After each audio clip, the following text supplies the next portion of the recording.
ታወስጂ ያንን ሰው ፈጣሪ በውስጡ የለም ካልኩ እኔ ኤቲስት ነኝ። ኤቲስት ማለት ፈጣሪ የለም ብለው የሚያምኑ ሰዎች ናቸው። ስለዚህ ሰዎችን ስመለከት በእነሱ ውስጥ ፈጣሪ እንዳለ ማላምን ከሆነ ምንም ሃይማኖት የሌለኝ ፈጣሪ የሚባል ነገር እንደሌለ ማምን ሰው ነኝ ስለው የዛኔ ደነገጠና ቆም ብሎ አሰበ። እዚህ ዓለም ላይ ጥሩ ነገር የሚሰራም ጥሩ ነገር የማይሰራም ሕፃን ልጅም በህይወት የነበረ ሁሉ ፈጣሪ በውስጡ ነበር፣ አሁንም አለ። እንደዛ ባይሆንማ ሌላው ቀሪው ነገር እንዳለ ሙሉ ለሙሉ ምንም የማይሰራልን ቅንጣት መረጃ ነበር። ምንም አይጠቅምም። ሜታፊዚክስ በሉት ሳይንስ በሉት ምንም አይጠቅምም። ነገር ግን ወደ እውነታው ተመልሰን ፈጣሪ ለካ በውስጣችን ውስጥ አለ፣ ሁላችንም ጋር አለ ካልን የዛኔ አሁን የማወራው ነገር እንዳለ ሙሉ ሴንስ እየሰጠ ወይንም ደግሞ ትርጉም እየሰጣችሁ ይመጣል። የሰው ልጅ ክሪኤቲቭ መሆን አይችልም ወይንም ደግሞ ክሪኤቲቪቲ ሊማር አይችልም። ሲጀመርም እሱ ጋር የነበረውን ነገር እንዴት ሊማረው ይችላል? ሁሉም ነገር ከውስጥ ነው ያለው፣ እናንተው ጋር ነው ምላችሁ። ፈጣሪን እንዲሰራላችሁ ብትተውት፣ ወደ ውስጣችሁ እየተመለከታችሁ ከሱ ጋር ጊዜ ማሳለፍ ከቻላችሁ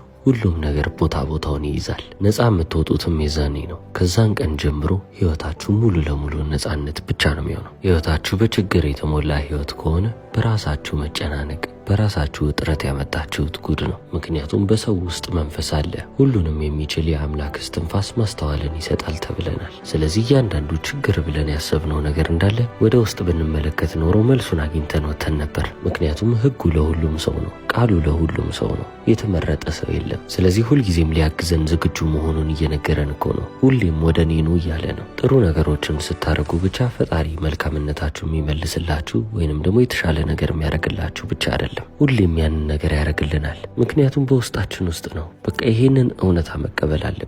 ዓለም ላይ አሁን የምናየው ችግር እንዳለ የተነሳው በውስጡ ያለውን ኃይል በውስጥ ያለውን ፈጣሪ ልብ ያላለ ሰው ስለበዛ ነው። ምክንያቱም ብዙ ሰው በዓለማዊ ችግር ተውጦ ተዘፍቆ ቁጭ ብሏል። መውጫ መንገድ እየጠበቀ ነው። ነገር ግን መፍትሄውን የሚጠብቀው ከውጪ ነው። መፍትሄውን ከውጪ እስከጠበቀ ድረስ ደግሞ በፍጹም መፍትሄውን ሳያገኝ በዛው በችግር ውስጥ በስቃይ ውስጥ ይኖራል። ክርስቶስ እዚች ዓለም ላይ ፐርፌክት የሚባለውን ወይንም ደግሞ ፍጹም የሚባለውን ህይወት ኖሯል። ሲኖርም ደግሞ እንዲኖሩ እንዲህ መኖር ትችላላችሁ እያለ ለእኛ ምሳሌ እየተሆነ ያለፈው። ምክንያቱም በዚች ምድር ላይ እኔ ካደረግኩትም በላይ ማድረግ ትችላላችሁ ብሏል። ስለዚህ እዚህ ጋር ዋናውን ፋክት ወይንም ደግሞ እውነታ በደንብ መገንዘብ አለባችሁ። እናንተ ከፈጣሪያችሁ ጋር የተነጠላችሁ አይደላችሁም። እኛ ሁላችንም ከፈጣሪያችን ጋር የተነጠልን አይደለንም። ልንነጣጠልም አንችልም። አንድ ነን ነው ምላችሁ። አሁን ግን የብዙ ሰው ችግር ያለው ቃሉ ላይ ነው እንጂ እምነቱ ላይ የለበትም። በቃ በአፍ ላይ የቀረ በጣም ብዙ ነገር አለ። ፈጣሪ በሁሉም ቦታና በሁሉም ሰዓት ሁሌም እንዳለ አምናለሁ የሚሉ በጣም ብዙ ሰዎች አሉ።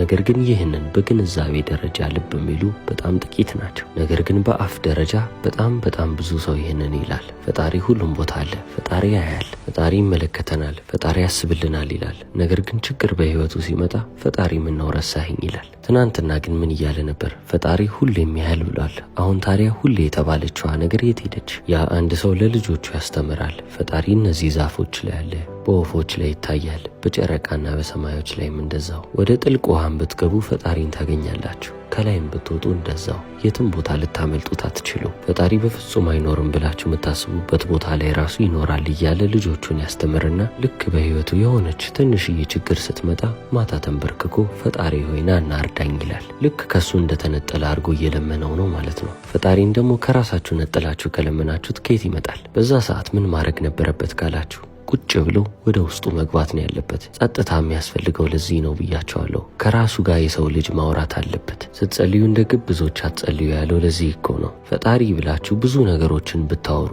ብዙ አይነት ልመናዎችን ብትለምኑ ምንም ልመናችሁ ፍሬ አያወጣም። ምክንያቱም እያወራችሁ ነው። እሱ እንዲያወራ ፍቀዱለት። የሚያወራው ደግሞ በጸጥታ ውስጥ ስትሆኑ ነው። እናንተ ግን ጸጥ ማለት ካልቻላችሁ በውስጣችሁ ያለውን ፈጣሪ ዝም በል እያላችሁት ነው። ልክ ጸሐፊዎቹና ደራሲዎቹ እንደሚሉት በውስጣችሁ ያለው ሙዚቃ እንዳይሞት ውስጣችሁ ያለው ሙዚቃ ይጫወት እያሉ ነበር የሚጽፉት። ያንን ስፒሪቹዋሊ ወይንም ደግሞ በመንፈሳዊነት ስናመጣው በውስጣችሁ ያለው ሁሉንም ነገር የፈጠረውን ፈጣሪ እንዲያወራና ነገሮችን እንዲያስተካክል ፍቀዱለት ማለት ነው። በህይወታችሁም ችግር ሲፈጠር ወደ ውጪ መመልከት አቁሙ። ፈጣሪ ድረስልኝ፣ ከዚህና ከዛና አትበሉት። ቴሌስኮፕ እና ማይክሮስኮፕ የሚባል